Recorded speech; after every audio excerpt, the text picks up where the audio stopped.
அசுரவாளின் பிறப்பு எபிசோட் 9. துணைத் தலைவர் வில்லியம் சோலியின் பயம் உண்மையாகி அவரை ஆழ்ந்த துயரத்தில் ஆழ்த்தியது. ஒரு கணம் யோசித்த பிறகு அவர் நிமிர்ந்து அறையைச் சுற்றி நடந்தார். நான் உங்கள் முடிவை ஏற்றுக்கொள்கிறேன். நாம் தொடங்குவதற்கு முன் எனக்கு சில நிபந்தனைகள் உள்ளன.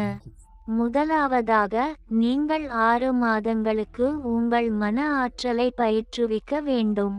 அதன் பிறகு நீங்கள் தயாராக இல்லை என்று நான் கருதினால் நீங்கள் பயிற்சியை தொடர மாட்டீர்கள்.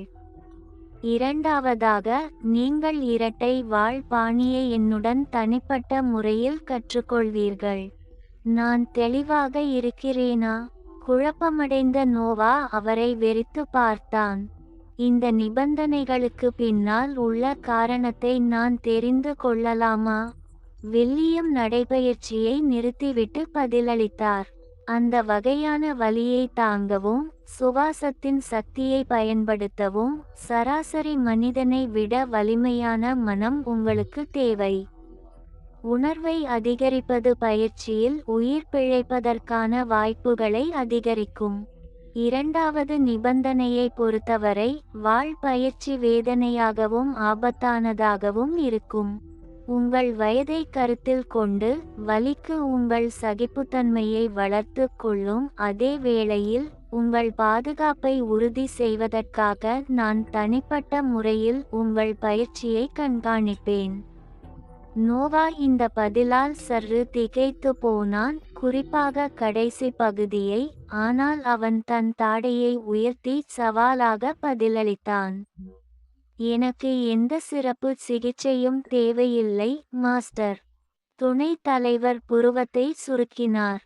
உள்வட்டத்தைச் சேர்ந்த எவரும் நான் செய்வது போல் உங்களை சிகிச்சைக்கு தயார்படுத்த மாட்டார்கள். சுவாசத்தில் போதுமான திறமை கொண்டவர்கள் நானும் கேப்டனும் மட்டுமே. அவர் இப்போது பிஸியாக இருக்கிறார். நான் மட்டுமே கிடைக்கிறேன். நோவா பதட்டத்துடன் பார்த்தான். அது எவ்வளவு மோசமாக வலிக்கும்? நீங்கள் இதுவரை உணர்ந்திராத மோசமான வலியை அனுபவிப்பீர்கள். தயக்கத்துடன் நோவா அமைதியானான். வில்லியம் அவனை உன்னிப்பாக கவனித்தார். நான் போய் சொல்ல வேண்டுமா? அது பின்னர் விஷயங்களை மிகவும் மோசமாக்கும். நோவா உதட்டை கடித்து தலையசைத்தான். துணைத் தலைவர் தொடர்ந்தார். பெரிய சக்தியை அடைவது தியாகம் இல்லாமல் இல்லை நோவா. அது ஒருபோதும் இருக்காது. அது சொன்னால் தேர்வு இன்னும் உங்களுடையது.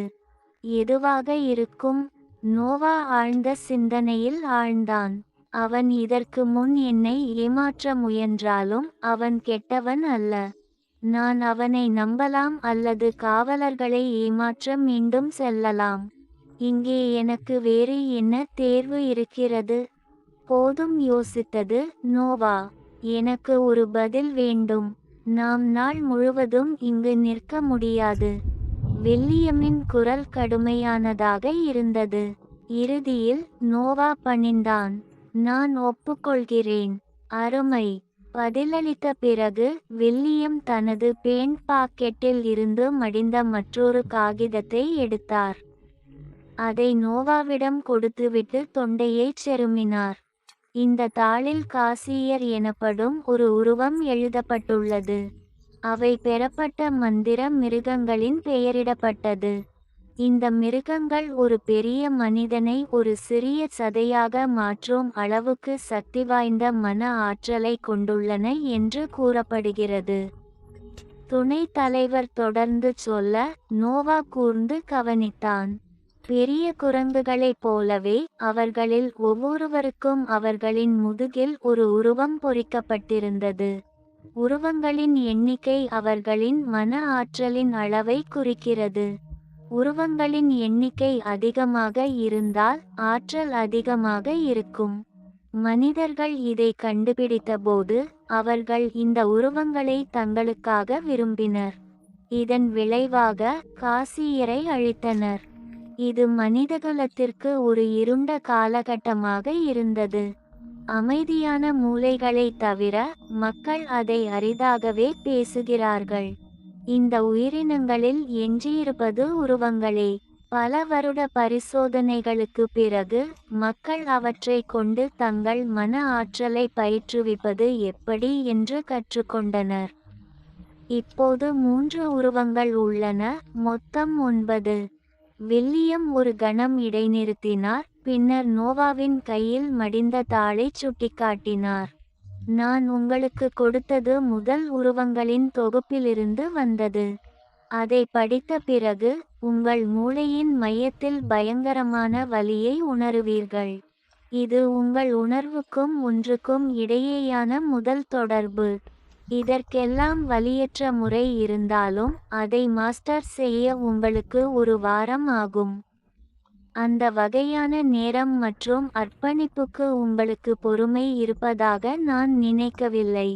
நான் சொல்வது சரிதானா? நோவா அமைதியாக இருந்தான். வில்லியம் தவறாகச் சொல்லவில்லை. நீங்கள் ஒரு மாசோசிஸ்ட் என்பதால் இந்த முறை உங்களுக்கு நன்றாக இருக்கும் என்று நான் நினைத்தேன்.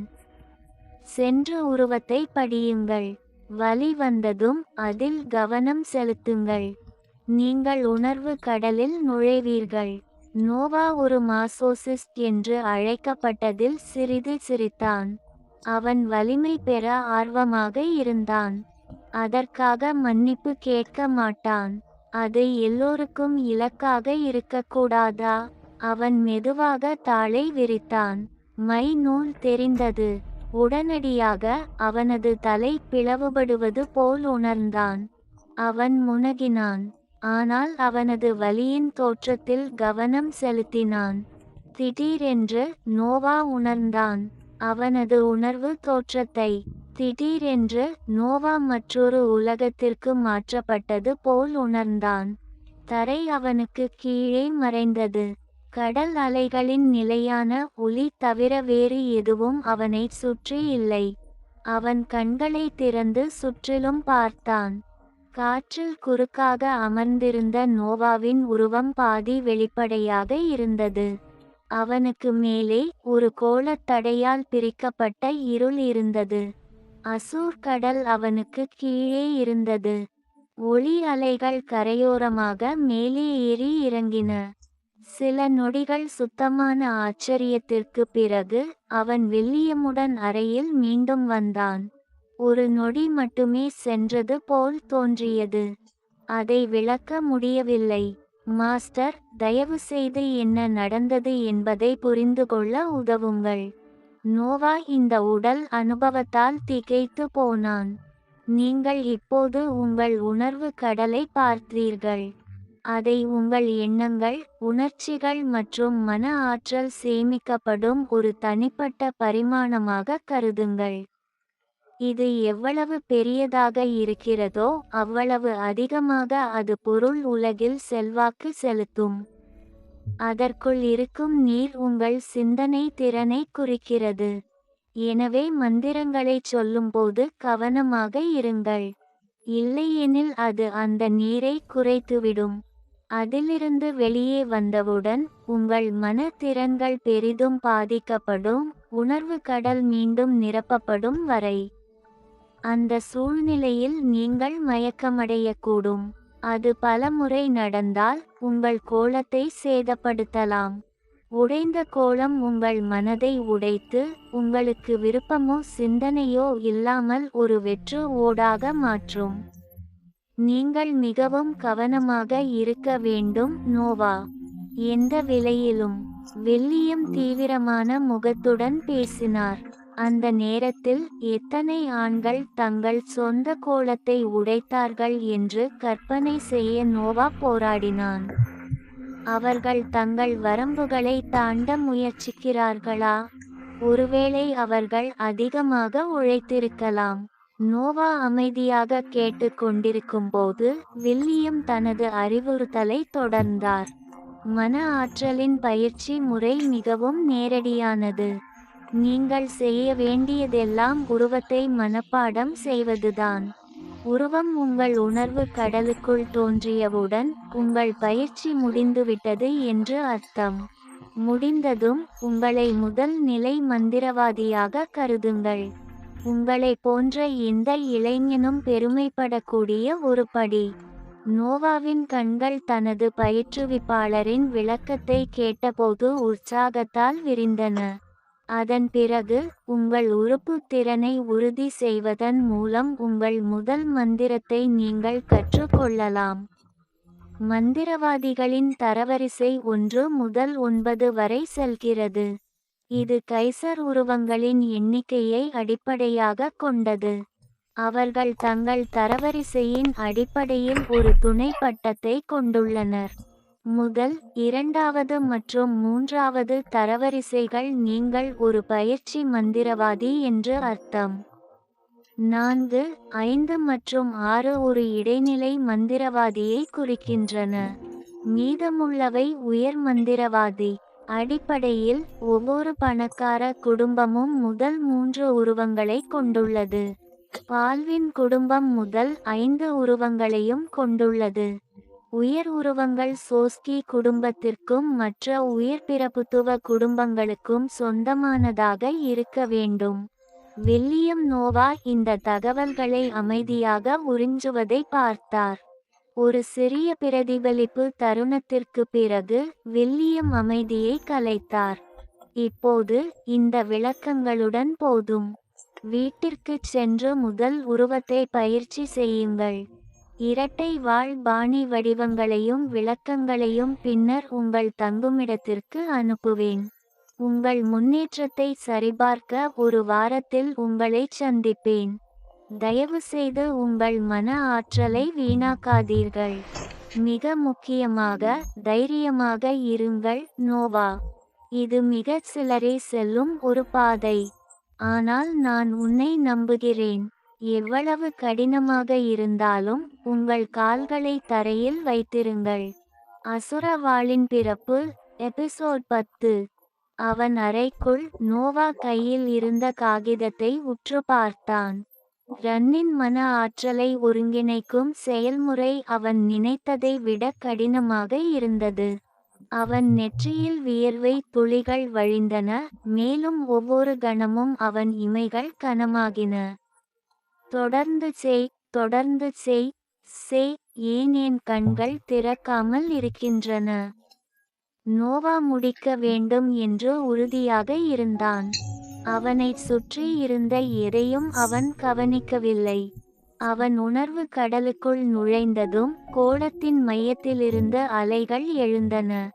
நோவாவின் அரை வெளிப்படையான உருவம் கண்களை மூடிக்கொண்டு நின்றது. அவன் முகத்தை சுருக்கினான். அலைகள் கோளத்தின் எல்லையில் மோதின, அது அதன் சுற்றளவை விரிவுபடுத்தியது. இந்த செயல்முறை தொடர்ந்ததால், கடல் மட்டம் குறைந்து கோளத்தின் கால் பகுதியை விட குறைவாக மூடியது. நோவா உருளை கல்லை வைத்திருந்த தாளை மடித்து, நீண்ட பெருமூச்சு விட்டான். அவன் தரையில் விழுந்து, முதுகில் நட்சத்திர மீன் போல் விரிந்தான்.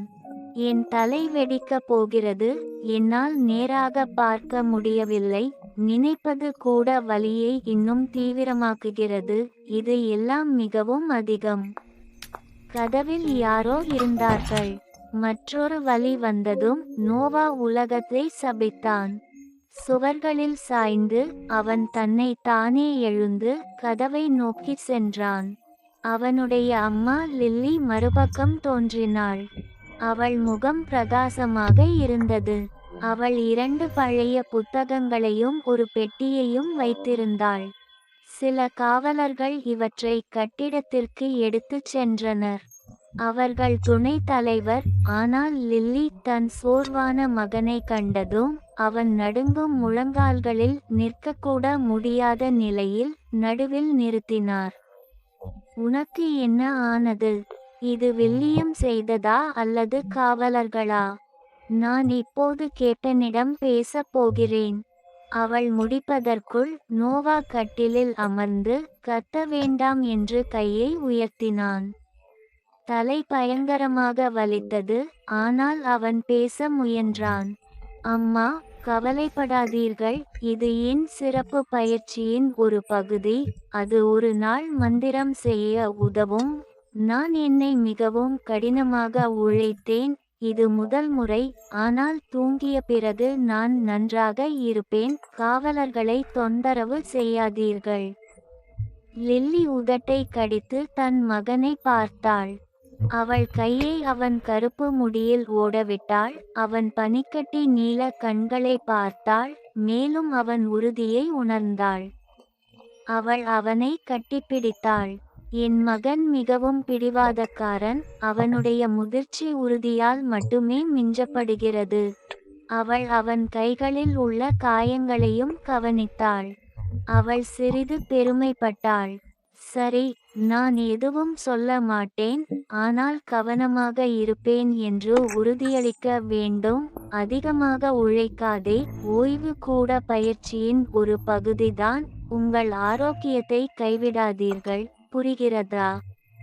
அவனுடைய தாயின் வார்த்தைகள் அவனை ஆறுதலாக தொட்டன.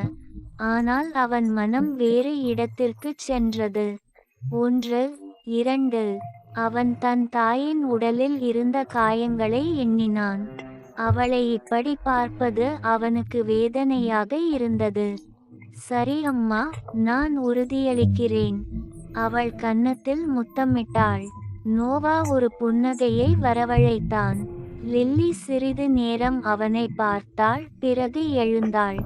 அவள் தன் புத்தகங்களையும் பெட்டியையும் கட்டிலில் வைத்தாள். நான் இப்போது போக வேண்டும். உங்களுக்கு உணவு கொண்டு வரச் சொல்லுகிறேன். நினைவில் கொள், உயிருடன் இருக்கும் வரை எதையும் சாதிக்க முடியும். அவள் நோவாவின் நெற்றியில் மீண்டும் ஒருமுறை முத்தமிட்டாள். கடைசியாக ஒரு பார்வை பார்த்த பிறகு லில்லி அறையை விட்டு வெளியேறினாள். அவள் அறையை விட்டு வெளியேறிய பிறகு நோவா அவள் திசையில் தொடர்ந்து பார்த்து கொண்டிருந்தான். அவன் முகத்தில் இருந்த புன்னகை மறைந்தது. அவன் சிவந்த கண்களில் குளிர்ச்சி நிரம்பியது. 324 காயங்கள் மற்றும் அடையாளங்கள். இப்போது அப்பா தொடர்ந்து எண்ணிக்கையை உயர்த்துகிறார். அவன் தன் தந்தை ரீயை மட்டுமே லில்லியின் அறைக்குள் நுழைவதையும் வெளியேறுவதையும் பார்ப்பான். நான் இரவில் மட்டுமே பயிற்சி செய்ய வேண்டும். அவள் கவலைப்பட வேண்டியதில்லை. அவன் ஜன்னலை எட்டி பார்த்தான். மாலை நேரம். அவன் புத்தகங்களை எடுத்தான். இரட்டை சாபர்பாணி, 7 நரகங்கள். அவன் படிக்கத் தொடங்கினான். சுவாசத்தை சரியான தாளத்துடன் ஒத்திசைக்க வேண்டும். இப்போது பயிற்சி செய்ய முடியாது, நாளை தொடங்குவேன். அவன் பெட்டியை திறந்து ஒரு சாபரை எடுத்தான். இது நான் பார்த்த மிக அழகான சாபர். அவன் சாப்பிடும்போது படித்தான். தலைவலி இருந்தும் நிறுத்தவில்லை. பரிசோதனைகள். 13 வயது குழந்தைகள். இறப்பு விகிதம் 99 முதல் 85 விழுக்காடு. இரவு நெருங்கியது. நான் தூங்க வேண்டும். நாளை பயிற்சி தொடங்குவேன். அவன் புத்தகங்களையும் சாபரையும் விட்டு படுத்தான். நோவா விரைவாக ஆழ்ந்த உறக்கத்தில் விழுந்தான். அசுரவாளின் பிறப்பு. எபிசோட் 11. அடுத்த நாள் காலை நோவா விழித்தெழுந்தான். சூரிய ஒளியின் வெளிச்சம் அவன் கண்களை உறுத்தியது. அவன் படுக்கையில் இருந்து எழுந்து முகத்தை கழுவச் சென்றபோது அப்படியே நின்றான். இதற்கு முன் விடியற்காலையில் வெளிச்சம் என்னை தொந்தரவு செய்தது இல்லை. அவன் தனது உணர்வு கடலுக்குள் நுழைந்து மூளையின் மையத்தில் கவனம் செலுத்தினான். அவனது பாதி வெளிப்படையான உருவம் கண்களை திறந்தபோது கடலின் மட்டம் கோளத்தின் பாதியாக மீண்டும் பழைய நிலைக்கு வந்ததை அவன் காண முடிந்தது. எனவே ஒரு இரவு தூக்கம் கடலின் பாதியை நிரப்ப போதுமானது. பயிற்சி எவ்வளவு நேரம் தாக்கு பிடிக்க முடியும் என்பதை மீண்டும் பிற்பகலில் சோதிப்பேன். அவன் அறியாதது என்னவென்றால் அவன் ஒரு மறுபிறவி எடுத்தவன் என்பதால் அவனது மனம் அவனது வயதில் உள்ள சராசரி குழந்தையை விட மிகவும் வலிமையானதாக இருந்தது. ஒட்டுமொத்தமாக அவனது மன வயது சுமார் 35 ஆண்டுகள். மேலும் அவனது 2 வாழ்க்கையின் நிகழ்வுகளும் அவனது மனதை மேலும் வலுப்படுத்த உதவியது. ஒரு 10 வயது குழந்தை கெஸ்ஸியர் உருவத்தை 4 மணி நேரம் தொடர்ந்து பார்த்தால் அவர்களின் மனம் சிதறிவிடும். அவன் முகத்தை கழுவ மரத்தினால் செய்யப்பட்ட நீர் தொட்டிக்கு சென்றான். தண்ணீர் வழக்கத்தை விட குளிர்ச்சியாக இருப்பதை உணர்ந்தான். ஒரு வேலைக்காரி கடந்து சென்றாள். நோவா தொட்டியை நோக்கி சுட்டிக்காட்டினான். தண்ணீர் ஏன் இவ்வளவு குளிர்ச்சியாக இருக்கிறது? வேலைக்காரி குழப்பமடைந்தாள். அவள் தனது கையை தொட்டியில் வைத்து நோவாவை பார்த்தாள். தண்ணீர் எப்போதும் இருப்பது போலவே இருக்கிறது. இளம் மாஸ்டர், உங்களுக்கு சளி பிடித்திருக்க வாய்ப்பு இருக்கிறதா? நோவா சற்று ஆச்சரியப்பட்டான். ஒரே ஒரு பயிற்சி அமர்வில் என் உணர்வுகள் மிகவும் கூர்மையாகிவிட்டதா? இல்லை, பரவாயில்லை, உங்கள் வேலையை தொடருங்கள். அவன் வேலைக்காரியை அனுப்பிவிட்டு காலை உணவு சாப்பிடச் சென்றான். நான் அவரை பார்க்கும்போது மாஸ்டரிடம் கேட்பேன். இப்போது நான் இரட்டை வாள் பாணியில் கவனம் செலுத்த வேண்டும். அவன் அறைக்கு திரும்பினான். தற்காப்பு கலை புத்தகத்தை திறந்து தனது இரட்டை வாள்களை எடுத்தான். அவன் எப்போதும் செய்வது போல தன்னை அறைக்குள் அடைத்து அசைவுகள் பழக்கமாகும் வரை பயிற்சி செய்தான். ஆனால் இந்த முறை 2 வாள்களையும் ஒரே நேரத்தில் கையாளுவது கடினமாக இருந்தது. மாஸ்டர் சொன்னது போல் இதற்கு பழகுவது மிகவும் கடினம். உண்மையான சண்டையில் பயன்படுத்தும் வரை நான் பயிற்சி செய்ய வேண்டும். அதைத்தான் அவன் நாள் முழுவதும் செய்தான். நோவா மதிய உணவுக்காக மட்டுமே வெளியே வந்தான். இரவு உணவை தனது அறையில் 7 நரகங்களின் உருவாக்கத்தை படித்து கழித்தான். இரவு வந்தது. அவன் புத்தகத்தை மூடி தனது அங்கியில் இருந்த பாக்கெட்டில் இருந்து கெஸ்ஸியர் உருவத்தை எடுத்தான். அது அவனது மிக முக்கியமான சொத்து. அவன் படுக்கையில் அமர்ந்து உருவத்தை பார்த்து கொண்டிருந்தான். அவன் உணர்வு கடலில் நீர் அளவு கோளத்தின் 1/5க்கும் குறைவாகும் வரை பயிற்சி செய்தான். அப்போது அவன் நிறுத்தினான். சில துயரங்கள் அவனை தாக்கின. அவன் கண்களை மூடி அதை அடக்கினான். ஜன்னலை பார்த்தான். மீண்டும் சுமார் 4 மணி நேரம். நாள் முழுவதும் பயிற்சி செய்வது மனதிற்கு பாதிப்பு. ஆனால் என்னால் இன்னும் 5 மணி நேரம் தாக்குப்பிடிக்க முடியும் போல. அவன் இதையும் மாஸ்டரிடம் கேட்க நினைத்தான். நாளை நான் இதையே தொடர்வேன். வலியும் சோர்வும் இருந்தாலும் என்னால் தாங்க முடியும். வலிமையுடன் ஒப்பிடும்போது வலி என்ன? அவன் படுத்து ஆழ்ந்த உறக்கத்தில் மூழ்கினான். அடுத்த நாள் மீண்டும் விடியற்காலையில் எழுந்தான். அவன் முழுமையாக குணமடைந்ததை உணர்ந்தான். மீண்டும் அதே பயிற்சி. காலை முதல் பிற்பகல் வரை இரட்டை வாள் பாணி. இரவில் கெஸ்ஸியர் உருவம். அவன் கிட்டத்தட்ட வாந்தி எடுக்கும் வரை பயிற்சி செய்தான். பின்னர் வில்லியமுடன் சந்திக்கும் நாள் வந்தது. விசாலமான அறையில் நோவா முழங்காலில் அமர்ந்திருந்தான். மாஸ்டர், நான் பயிற்சி செய்ததிலிருந்து எல்லாம் வேற மாதிரி தெரிகிறது. வெளிச்சம், வெப்பம், கூடவே தூரத்தில் உள்ள சத்தங்களையும் கேட்க முடிகிறது. வில்லியம் சற்று ஆச்சரியப்பட்டான். நீ மிகவும் கடினமாக பயிற்சி செய்திருக்கிறாய். நான் 15 வயதில் தொடங்கியபோது 2 மணி நேரமே முடிந்தது. நோவா அமைதியாக பார்த்தான். 2 மணி நேரமா? அவன் உள்ளுக்குள் சிந்தித்தான். அப்படின்னா நான் ஒருவேளை என் மனம் ஏற்கனவே முழுமையானதாக இருக்கலாம். அவன் பேச்சை மாற்றினான். முதல் உருவத்தை மனப்பாடம் செய்ய எவ்வளவு நேரம் எடுத்தீர்கள்? வில்லியம் சிரித்தான். சுமார் 6 ஆண்டுகள். நோவா உள்ளுக்குள் கணக்கிட்டான். நான் இதேபோல தொடர்ந்தால் 3 ஆண்டுகளில் முடியும். அவன் பயிற்சிக்கு திரும்பவே விரும்பினான். வில்லியம் அவனை பார்த்து சிரித்தான். நீ இரட்டை வாள் பாணியும் பயிற்சி செய்தாயா? ஆமாம் மாஸ்டர். அதை எனக்கு காட்ட விரும்புகிறாயா? நோவா எழுந்து 2 வாள்களை எடுத்தான். மாஸ்டர், தயவுசெய்து என்னை எளிதாக எடுத்து கொள்ளாதீர்கள். கவலைப்படாதே. வில்லியம் தனது இடது கையை முதுகுக்கு பின்னால் வைத்தான். வலது கையை உயர்த்தினான். அந்த நொடியிலே அறையின் சூழ்நிலை மாறியது. அசுர வாளின் பிறப்பு. எபிசோட் 12. அந்த சூழ்நிலை கனமாக மாறியது. நோவா மூச்சு திணறல் அடைந்தான். அவன் தன் ஆசிரியரின் கடுமையான முகத்தை பார்த்து நீண்ட பெருமூச்சு விட்டு இரு வாள்களையும் முன்னோக்கி நீட்டி தாக்குதல் நிலைக்கு வந்தான். அவன் பலசாலி. நான் சந்தித்த எந்த காவலர்களை விடவும் பலசாலி. மேலும் அவர்கள் ஏற்கனவே என்னை விட பலசாலியாக இருக்கிறார்கள். வில்லியம் நகரவில்லை. அவன் மூச்சு விடுவது கூட தெரியவில்லை.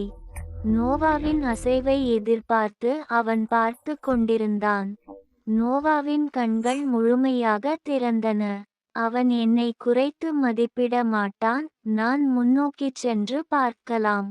முடிவு செய்தவுடன் நோவா தன் ஆசிரியரை நோக்கி விரைந்தான்.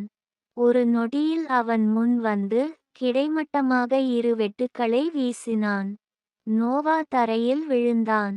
அவன் இடது தோள்பட்டை வலித்தது. வில்லியம் அவனை பார்த்தான். அது பொறுப்பற்ற செயல். எதிரியை பற்றி தெரியாதபோது இரு வாள்களையும் பயன்படுத்தி தாக்குவதில் என்ன பயன்?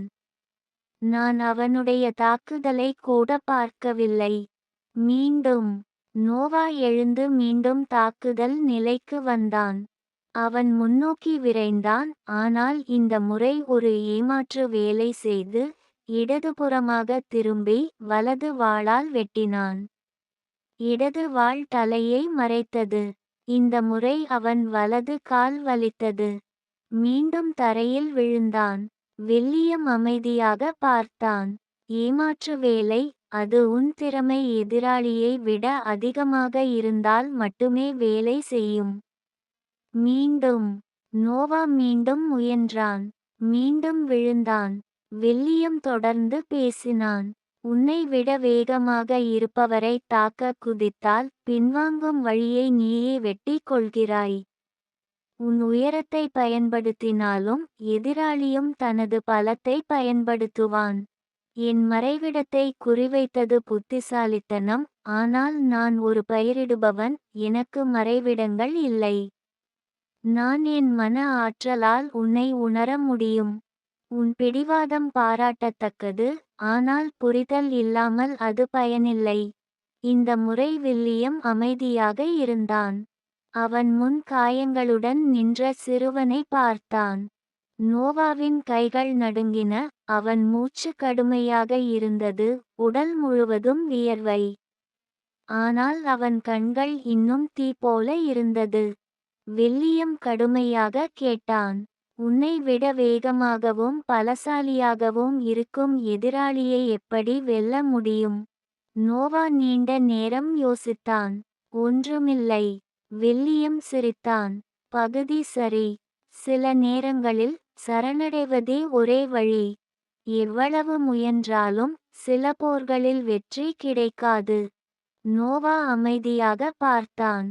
இன்று இதை உனக்கு புரிய வைக்க விரும்பினேன். ஆனால் உன் பிடிவாதம் 3 மணி நேரம் நீடித்தது.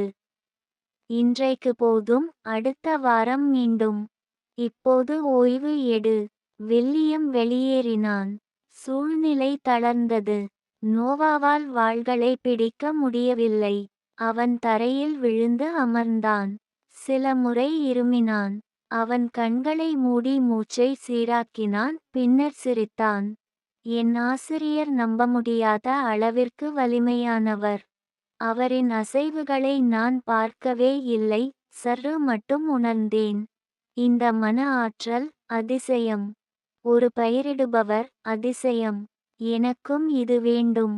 நானும் ஒருவராக வேண்டும். ஒரே மனிதனில் இவ்வளவு வலிமை. 2 வாள்களை தடுக்க ஒரு கை. ஒரு டிராகனை தடுக்க ஒரு கை. நான் இன்னும் வலிமை பெற வேண்டும். என் வாழ்க்கையை என் சக்தியால் உருவாக்க வேண்டும். நான் மீண்டும் இறந்தாலும் பரவாயில்லை.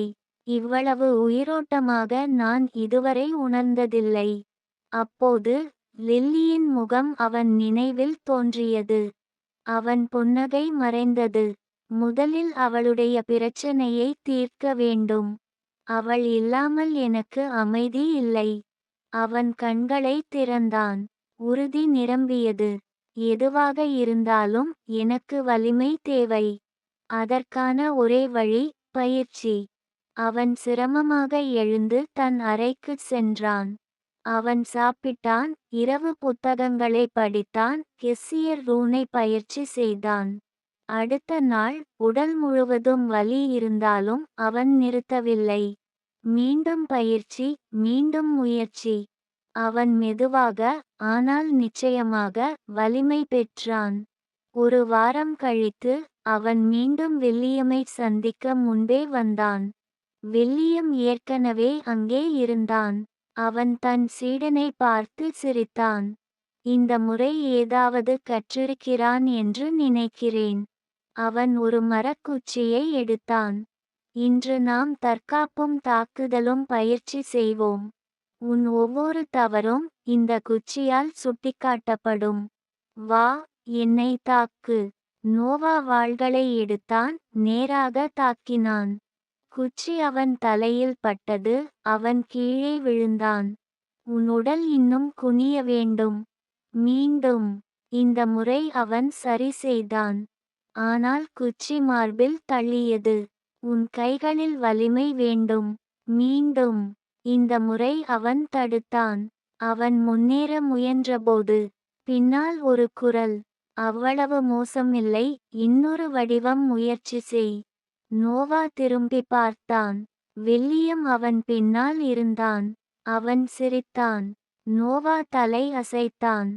மீதமுள்ள நேரம் முழுவதும் பயிற்சி, திருத்தம், முன்னேற்றம். இன்று நன்றாக இருந்தது, அடுத்த வாரம் சந்திப்போம். பயிற்சிக்கு பிறகு நோவா சோர்வடைந்திருந்தான். ஆனால் இந்த முறை அவன் தன் ஆசிரியருக்கு வணக்கம் செலுத்தினான். அவன் மனதில் நன்றி இருந்தது. அவன் முன்னேற்றம் அடைந்திருந்தான். அடுத்த வாரத்தை காத்திருக்க முடியவில்லை.